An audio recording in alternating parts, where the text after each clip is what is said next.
Hi, this is Synthchaser from synthchaser.com, and today I have Doug's OB-8 in for service and repair, and I thought I'd make a video to show you what's involved in a typical Oberheim OB-8 restoration or service that I perform. This particular OB-8 is in great cosmetic condition, and it works and it sounds pretty good, but there's a few issues. For starters, I'm going to hit autotune, and it's going to cycle through the different voices. There's 8 voices, and number 5 flashes because it fails autotune, and then that voice will get removed from the rotation. So effectively, when you use autotune, this becomes a 7-voice keyboard. And the reason that voice is failing, we'll put it in manual, and I have Oscillator 2 turned on, and as I press the keys, it's going to go through the different voices: 1, 2, 3, 4, 5, 6, 7, 8, and then back to 1. So 1, 2, 3, 4, 5, 6, 7, 8. So Oscillator 2 on voice 5 is dead. So we're going to look into the reason for that. And then what we're going to do is we're going to install my power supply and voice card capacitor kits. Well, they're more than just capacitors, which you'll see when we get into it. One other thing that Doug says is that some of the voices are inconsistent. One of them sounds louder than the others, and occasionally there's random stuff going on. So we're going to be on the lookout for that once we do the service and start calibrating it to make sure that everything is stable and calibrated properly. So with that being said, we'll open it up and we'll have a look in the inside. To get inside all the Oberheim OB series keyboards, there's 2 screws, one here, and then 2 in the same spot on the other side that you unscrew, and then the top will fold open.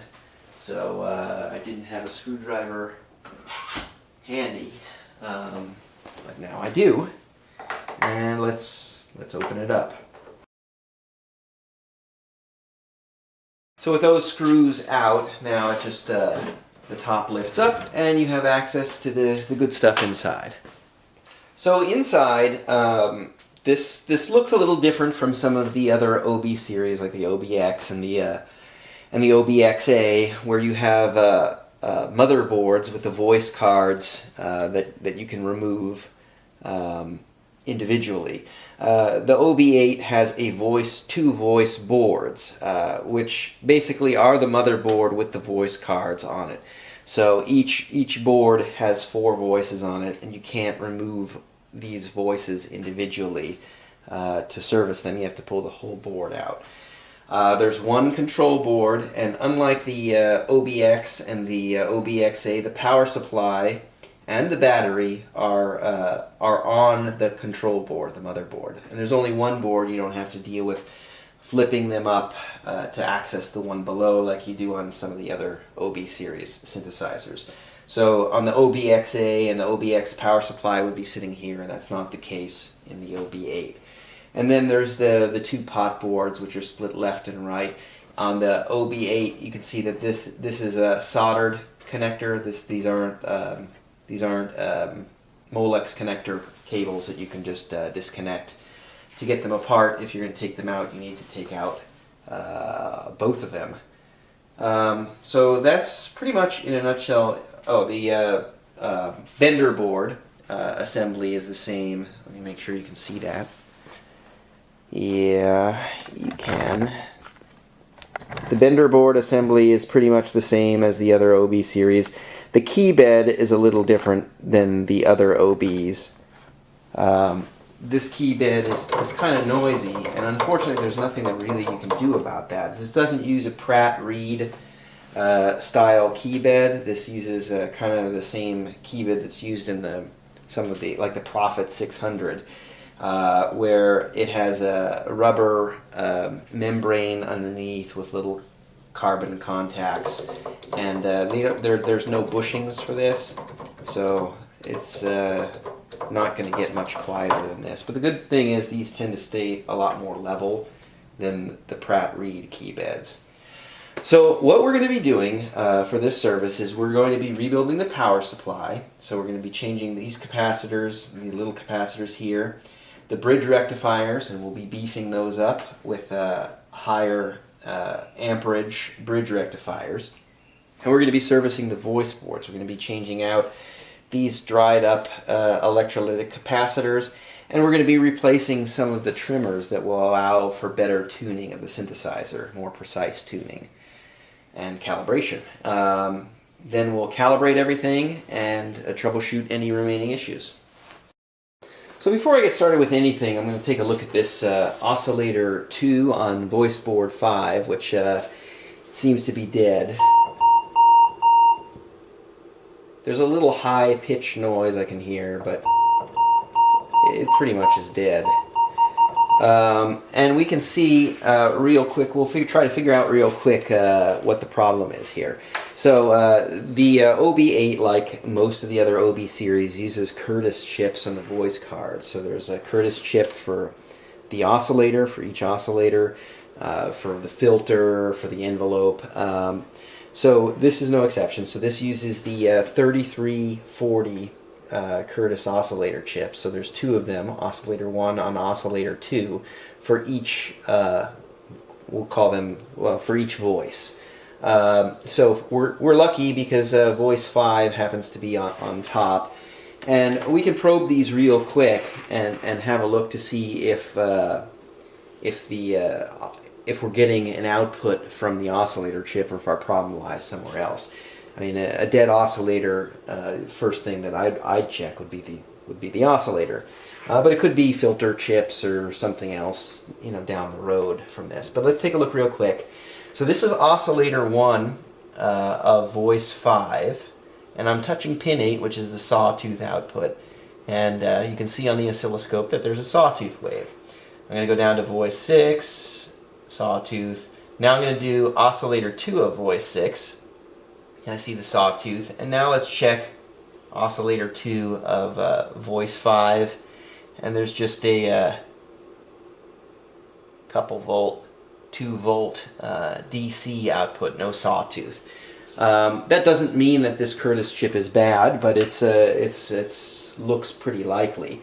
So what I'm going to do is I'm going to turn the keyboard off, and we're going to do a quick check to see if this Curtis chip is bad. We're going to swap oscillator 1 and oscillator 2 chips and see if the problem follows the chip or stays with the oscillator.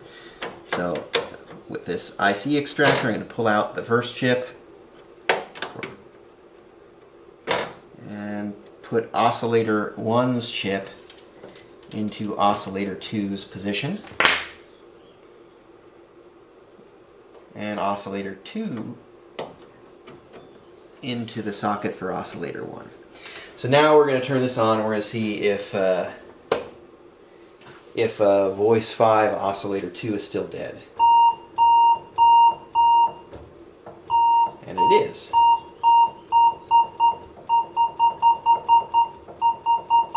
So the problem may not be with the Curtis chip. Let's go do a negative reverse test, control experiment. And I'm going to turn on I'm turning on oscillator 1.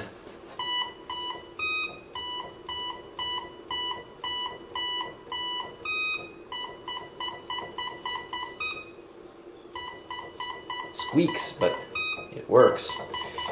So I'm not convinced at this point. I mean, obviously the Curtis chip is working, because this chip, which we measured pin 8 before, and we were getting nothing.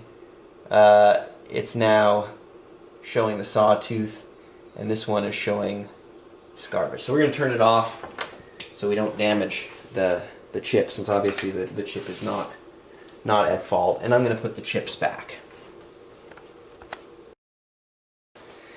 But many people who contact me through my website after watching the videos with questions about their synthesizers, they don't own oscilloscopes. And you know, particularly on the OB series where the chips are socketed and they often come in pairs, it's real easy just to swap one chip from one voice to another to try to narrow down your problem.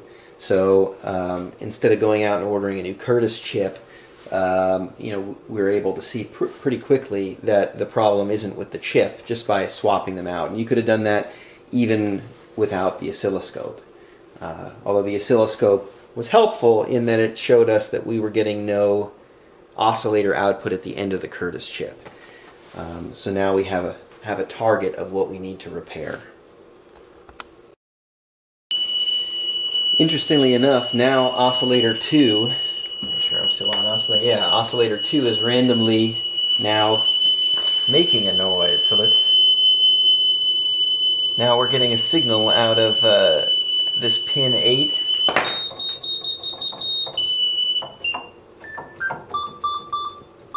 And now it's gone.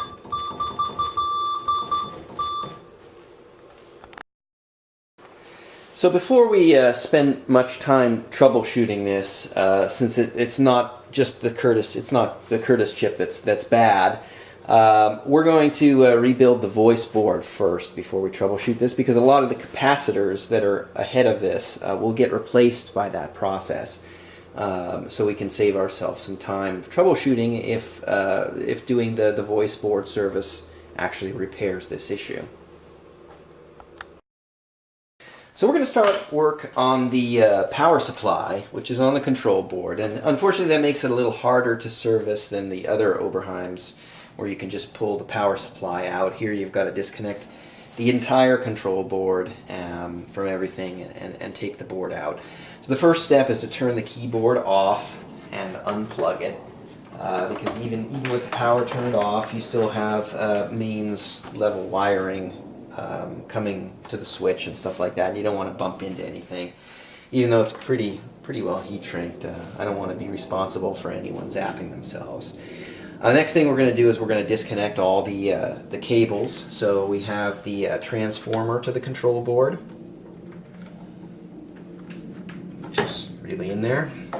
We have the voltage regulators to the control board. So like the other OB series keyboards, the pass transistors and large high wattage voltage regulators are mounted on a heat sink on the back of the keyboard, and they're connected with a connector. On the other OBs, there's multiple connectors, one to each transistor.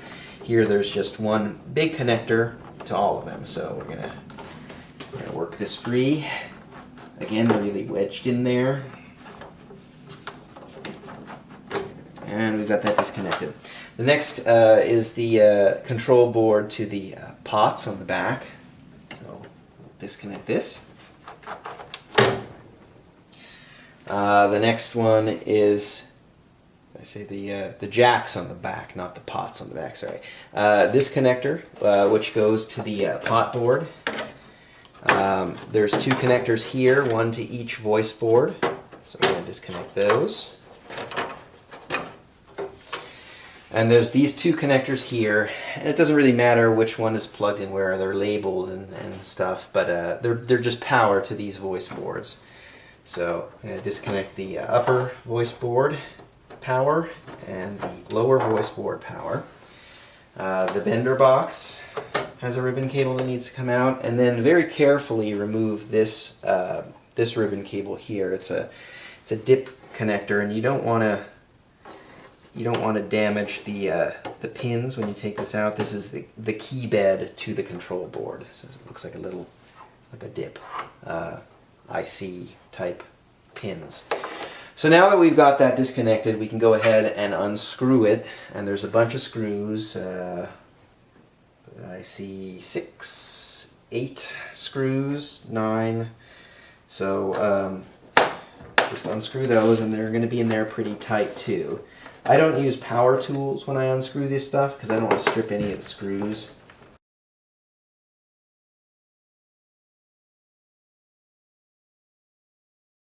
And with that, we can lift the control board up and out, and we're ready to work on it. So before I install the power supply capacitor kit, I'm going to check the battery.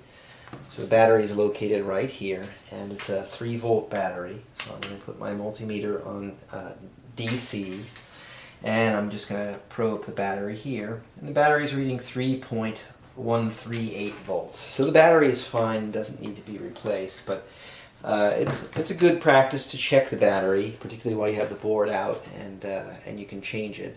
Of course, if you change the battery, you're going to lose your memory, so be sure to back that up first.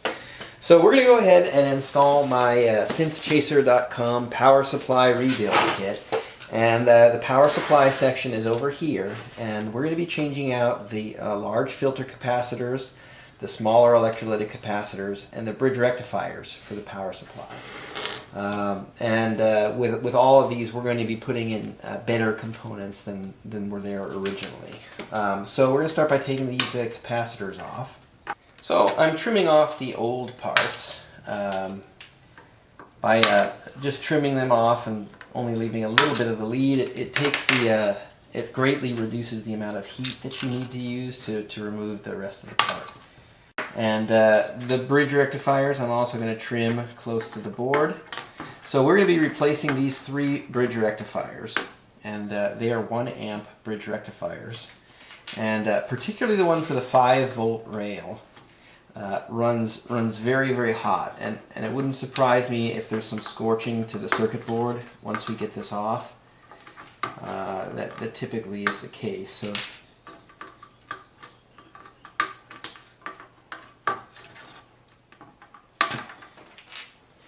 So I'll grab the camera,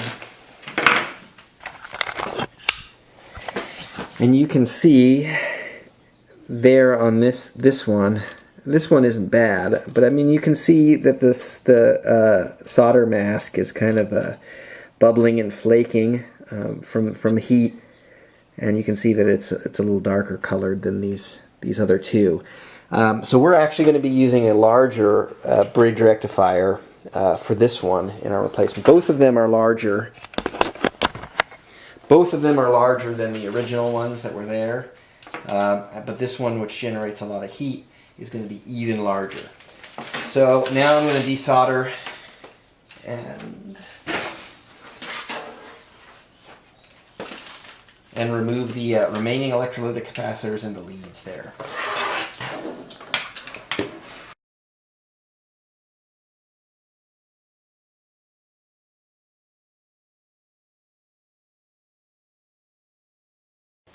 So with the old parts removed now, I'm going to start populating the board with the new parts. So the smaller bridge rectifiers are going to go in place, and you have to observe the polarity of the bridge rectifiers. There's a long lead which goes to the plus terminal for the bridge rectifier. And unlike the originals were mounted right down up against the board, barely up off the board like this. And these generate a lot of heat, and so they need to dissipate that heat. Putting it down on the board is going to block the flow of air around one side of it, and it's going to channel all that heat into the circuit board, which on this one, didn't look too bad, but on other ones I've seen have been quite charred and toasty. So what we're going to do is we're actually going to mount these a little higher up like this, and there's clearance for them, so there should be no reason why you wouldn't mount them higher. So I'm going to do the same thing with the next bridge rectifier. These are higher rated bridge rectifiers than the ones that we took out, even on the rail that the 2 rails that don't get as much load as the 5-volt. We're still beefing these up to prevent failure down the road. So I am bending the leads underneath so they'll stay in place. And now we have the 6 amp bridge rectifier. So we're replacing this 1 amp bridge rectifier with a 6 amp. And the package is a different size than the original package. So we're going to have to bend the leads a little bit to get this to fit. So I'm going to kind of push these in. to kind of get them, to get the part to have a smaller lead footprint. And then again, observing the correct polarity, I'm going to pop this in. And the leads aren't perfectly spaced after I bent them, so it requires a little bit more wiggling things around to get it to fit, but it's totally worth it in the amount of, yeah, it's totally worth it. So there, now I've got that mounted there, and I'll bend the leads on the bottom. And like the other ones, this is hovering above the board, so it will dissipate heat better. Next, I'm going to mount the capacitors. So I'm using my list from my kit and observing the correct polarity, and I'll pop these capacitors in.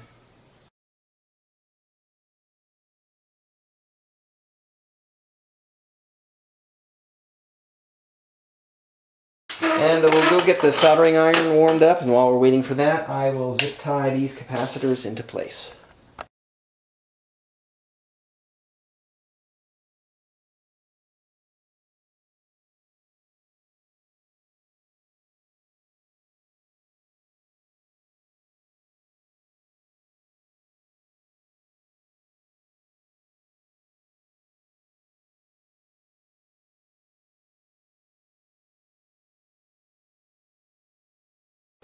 And with that, we have recapped the power supply and beefed up the bridge rectifier. So let's go ahead and pop this back in the keyboard and verify that everything is working. So now I've changed the components on the control board for the power supply. I just set the board in here, and the only things I've reconnected are the transformer and the voltage regulators on the back. Everything else is still disconnected. I didn't even screw the board down, and I'm just going to verify that my work is good, and that we have all the power rails that we had before. So I'm going to turn the keyboard on, and with my meter I'm going to measure power starting actually right here on the audio board jacks. So I'm going to put my ground here on digital ground, analog ground, either one. There's continuity between them. So I'm going to check the minus 15 volt rail, minus 15.37, which is fine. I'm going to check the 5 volt rail, 5.089, fine. Plus 15 volts, 15.03, and the minus 5 volt is minus 5.007. So all the rails are still there. I didn't break anything by rebuilding the power supply. And what I'm going to do is I'm going to come over here now, and I am going to calibrate the adjustable rails. So there's this is a good time to grab my other leads. I made these in another video. They can just grab onto to posts like this, so I can free up my hands to adjust stuff. So right now I'm on the minus 5 volt rail. Is minus 5.007, and there's a trimmer here that we can adjust this rail with, and quite honestly, it's a single turn trimmer. And if I mess with it, it's probably going to get further off than it is now. 7 millivolts is pretty good accuracy. Let's hop over to the 15 volt rail. That's 15.03, so I'm 30 millivolts off. I can try to adjust it and see if I can get it any closer. But I mean, just ever so gently nudging it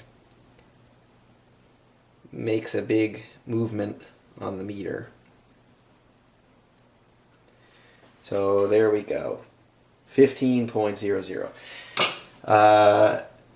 The other rails, the plus 5 and the minus 15, are not adjustable. So with that, we have completed the power supply rebuild. So I've connected the processor board, control board, and to everything except the voice boards. We're going to have to pull the voice boards out to do the voice board service, and I'm going to break that out into another video So in this video, we opened up the OB-8, we took a look at a dead oscillator, and we rebuilt the power supply. And the power supply kit is available on my website, synthchaser.com, and we'll be doing the voice board service and rebuild in the next video. So be sure to subscribe to my channel so you can watch that as soon as it gets posted. If you have any questions or comments, please post down below or through my website, synthchaser.com. Anyway, this is Synthchaser. Thanks for watching and have a great day.